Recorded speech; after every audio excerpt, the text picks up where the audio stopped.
ಮೈಸೂರಿನಲ್ಲಿ ಮುಸ್ಲಿಂ ವಿದ್ಯಾರ್ಥಿಗೆ ಟೆರರಿಸ್ಟ್ ಎಂದ ಬೆಂಗಳೂರಿನ ಪ್ರೊಫೆಸರ್.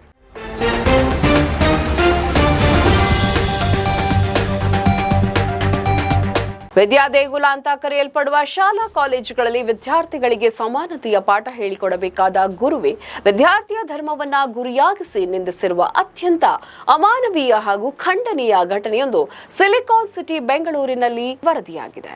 ನಗರದ ಪ್ರತಿಷ್ಠಿತ ಪಿಎಸ್ ವಿಶ್ವವಿದ್ಯಾಲಯದಲ್ಲಿ ತರಗತಿ ನಡೆಯುತ್ತಿದ್ದಾಗಲೇ ಪ್ರೊಫೆಸರ್ ಒಬ್ಬರು ಮುಸ್ಲಿಂ ವಿದ್ಯಾರ್ಥಿಗೆ ಟೆರರಿಸ್ಟ್ ಅಂತ ಕರೆದು ತೀವ್ರವಾಗಿ ಅವಮಾನಿಸಿದ್ದಾರೆ. ಸದ್ಯ ಈ ಆಘಾತಕಾರಿ ಘಟನೆಯ ವಿಡಿಯೋ ಸಾಮಾಜಿಕ ಜಾಲತಾಣದಲ್ಲಿ ಭಾರಿ ವೈರಲ್ ಆಗಿದ್ದು ಸಾರ್ವಜನಿಕ ವಲಯದಲ್ಲಿ ವ್ಯಾಪಕ ಆಕ್ರೋಶಕ್ಕೆ ಕಾರಣವಾಗಿದೆ. ವಿವಾದ ಮುಗಿಲೇಳ್ತಾ ಇದ್ದಂತೆಯೇ ಚಿತ್ತ ವಿಶ್ವವಿದ್ಯಾಲಯದ ಆಡಳಿತ ಮಂಡಳಿಯು ಆರೋಪಿ ಪ್ರೊಫೆಸರ್ ಅವರನ್ನ ಅಮಾನತು ಮಾಡಿದೆ. ಪಿಎಸ್ ವಿಶ್ವವಿದ್ಯಾಲಯದ ಪ್ರೊಫೆಸರ್ ಡಾಕ್ಟರ್ ಮುರಳೀಧರ್ ದೇಶಪಾಂಡೆ ಎಂಬುವರೇ ವಿದ್ಯಾರ್ಥಿಯನ್ನ ನಿಂದಿಸಿದ್ರು. ತರಗತಿಯಲ್ಲಿ ಪಾಠ ಮಾಡ್ತಾ ಇದ್ದಾಗ ಏಕಾಏಕಿ ಅಲ್ಪಸಂಖ್ಯಾತ ಸಮುದಾಯದ ವಿದ್ಯಾರ್ಥಿಯೊಬ್ಬನನ್ನ ಗುರಿಯಾಗಿಸಿಕೊಂಡು ಆತನನ್ನು ಟೆರರಿಸ್ಟ್ ಅಂತ ಕರೆದಿದ್ದಾರೆ. ವರದಿಗಳ ಪ್ರಕಾರ ಕೇವಲ ಒಂದು ಬಾರಿಯಲ್ಲ, ಆ ಪ್ರೊಫೆಸರ್ ಬರೋಬ್ಬರಿ 13 ಬಾರಿ ವಿದ್ಯಾರ್ಥಿಯನ್ನು ಉಗ್ರಗಾಮಿ ಅಂತ ಹೀಯಾಳಿಸಿದ್ದಾರೆ ಎನ್ನಲಾಗಿದೆ. ಇದೀಗ ವಿಡಿಯೋ ವೈರಲ್ ಆಗಿ ನೆಟ್ಟಿಗರು ಆಕ್ರೋಶವನ್ನ ವ್ಯಕ್ತಪಡಿಸ್ತಾ ಇದ್ದಂತೆಯೇ ಪಿಎಸ್ ವಿಶ್ವವಿದ್ಯಾಲಯ ಎಚ್ಚೆತ್ತುಕೊಂಡು ತುರ್ತು ಕ್ರಮ ಕೈಗೊಂಡಿದೆ. ವಿದ್ಯಾರ್ಥಿಗಳಿಂದ ಲಿಖಿತ ದೂರು ಸ್ವೀಕರಿಸಿದ ಕೂಡಲೇ ಪ್ರಾಥಮಿಕ ತನಿಖೆ ನಡೆಸಿ ಡಾಕ್ಟರ್ ಮುರಳೀಧರ್ ದೇಶಪಾಂಡೆ ಅವರನ್ನ ತಕ್ಷಣದಿಂದಲೇ ಜಾರಿಗೆ ಬರುವಂತೆ ಸೇವೆಯಿಂದ ಅಮಾನತು ಮಾಡಿ ಆದೇಶವನ್ನ ಹೊರಡಿಸಿದೆ. ಈ ಬಗ್ಗೆ ಸಂಪೂರ್ಣ ಆಂತರಿಕ ತನಿಖೆ ನಡೆಸಲಾಗ್ತಾ ಇದ್ದು ತನಿಖೆ ಮುಗಿಯುವವರೆಗೆ ಪ್ರೊಫೆಸರ್ ಅಮಾನತಿನಲ್ಲಿ ಇದ್ದಾರೆ ಅಂತ ಆಡಳಿತ ಮಂಡಳಿ ಸ್ಪಷ್ಟಪಡಿಸಿದೆ.